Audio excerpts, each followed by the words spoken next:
Hi, and welcome to Wrong Way. And today I'm going to review the KS-S18 after 1,000 kilometers of use. So, let me tell you more about it. Wrong Way.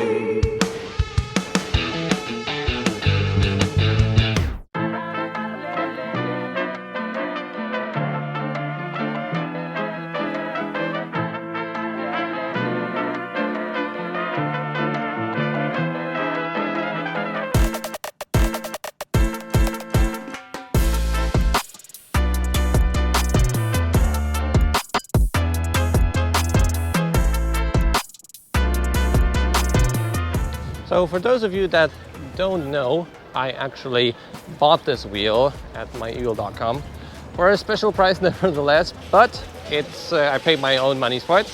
It's paid off. And yeah, I've been using it for around 1,000 kilometers now. The recent review at I think 600 kilometers was a bit of a time ago. And this is because I wasn't using this wheel quite so much anymore. And I gotta tell you guys that all in all, the feeling I have with this wheel is that it's extremely fun, extremely nice to use, but somehow I just sort of had enough of it. Okay, but let's get back to the wheel first and its performance over the distance of 1,000 kilometers. And I had basically two issues with it. One of them was more serious when I tried to jump a big jump and I overpowered it, I overlent it, and then it wouldn't turn on me for a day.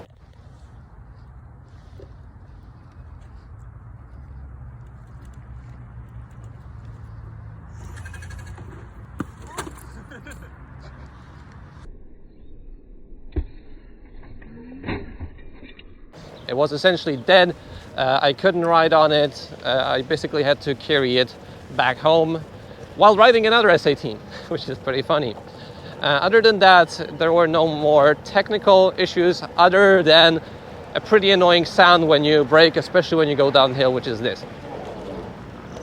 Can't hear it that much here. Maybe when I'll be going down the hill here, you will be able to hear it.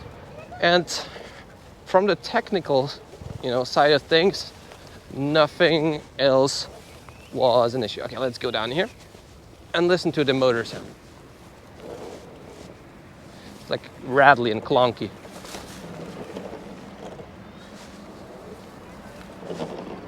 Oh yeah, like that.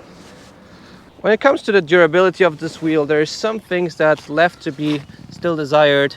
The shell here in the front opened up a bit. That's why there is quite a bit of tape there. Handle has been performing flawlessly. It's pretty good for going into stores, very practical and locks in place. One of the best handles, but you have to get used to this little thing. Yeah, the carrying handle, not the best solution, but I got used to it. It's fine. Here on the side, also one pad fell off when I fell. This panel once fell off, but I could click it back into place. And probably the biggest issue here is that on the bottom, I already showed it in the review earlier, these panels are just made of some very soft metal and they can bend, so it could be nice if there's some bumpers here, but yeah, other than that, it's been performing pretty good. Not the most robust shell, but still pretty good. As a cruiser wheel, as a commuter wheel for shorter distances, I have been very, very happy with it. It's very comfortable, it's easy to go down a curb, up a curb. I've also been playing with the suspension setup on this wheel and, with the tweak of the rebound and this sort of stuff. I'm mostly in a setting pretty close to the most bouncy one because that's the most comfortable. However, if I do many jumps, then I tend to have it a bit stiffer. And in this front, I think KS-S is also leading the pack in terms of suspension UCs because it's just so easy to adjust it, and definitely this is the best suspension implementation on the market still. The V11 is for me just a bit too dull, and it has like this clonk if you fall off when it fully extends the piston. And the the EX is pretty cool, but it's definitely not as comfy as the S18 and the V11. But anyways, for like small maneuverability like here, going back and forth, tricks, it's pretty awesome to do it on the S18. Balance is amazing. However, the performance, it's been lacking. And you know, this wheel was meant to for jumps, for stairs. But at this point, here we have a set of stairs. I'm just like, another set of stairs, and I don't know, recite a small story for you, because the excitement is gone. The excitement is just gone because it's very easy to do the stairs, and how much can you do stairs?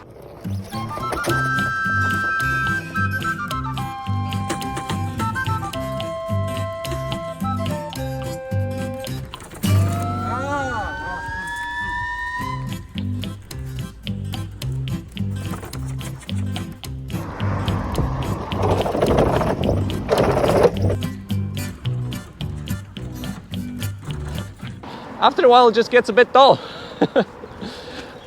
So my friend has been also using the S18 to a degree very similarly to me, Miechu, and his S18 actually broke down, probably because of the amount of stairs.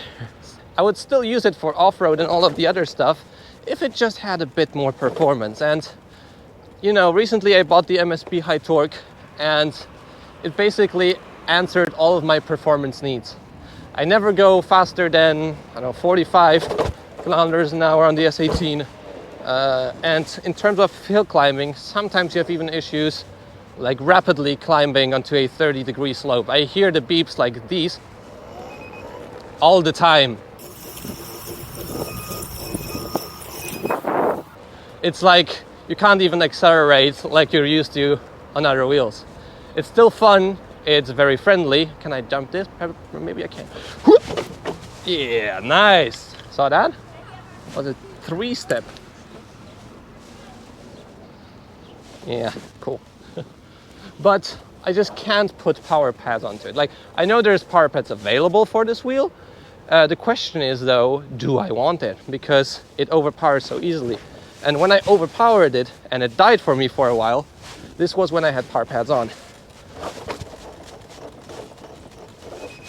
See, it's just beeping all the time. I tried to do more crazy stuff, but it just won't. It just says, I don't want to. So mostly when I'm riding this wheel, I'm riding it either on like soft off-road path, or like slow off-road paths close to the Vistula, which you might see on one of the videos. I link it here if you haven't seen it. Or I just go on the sidewalk. And going also with Kate on rides, she has just the Tesla now, sadly, since the Sherman is broken. This is a pretty good companion wheel, like in terms of speed and the overall maneuverability. And actually, the S18 has also a significantly better battery life than the Tesla. So it's just 100 watt hours, but the difference is pretty huge. I have more battery left than she has, and she's, you know, a lot lighter than me. After the same distance, and yeah, if you ride slowly on this wheel, you can definitely get it over like 50, even 60 kilometers. And this brings me to what am I going to do with this wheel? And the truth is, I just don't see so much of a purpose of it anymore, because I have the MSP now. Sorry about my jumping voice there. And the MSP is just so much fun. I can do all the climbs, I can do so much fun stuff on it, which I can't do on the S18. And I feel like the S18 has done its job. I've tried many new cool things on it, and thanks to it, like jumps and stairs, 180s, and all the other tricks. But now it's just, yeah, I don't feel that anymore. And I feel like if I would sell it, then I could get a different wheel, Monster Pro, which I could use very thoroughly and do more of a long distance test for you guys. Because when I have the MSP now and I have the Sherman or a Monster Pro, I don't really need a S18 that much. Like, it would be cool for like grocery runs and, I don't know, Sunday rides, because it's just so, you know, smooth and nice to ride. But I'm riding 45 PSI on MSP now, and I'm fine too. So yeah, that's the thing. And if you want to ask which is more comfortable, the S18 or the Monster Pro, I can hands down tell you that in everyday situations, the Monster Pro is more comfortable. Even if you bounce somewhere up and down, it glides way nicer through a street like this, or yeah, just off-road. The S18 is way better, way nimbler, and all of that. But for commuting, I still would choose the Monster Pro because it's awesome. But yeah, it's not a video about the Monster Pro, it's a video about the S18.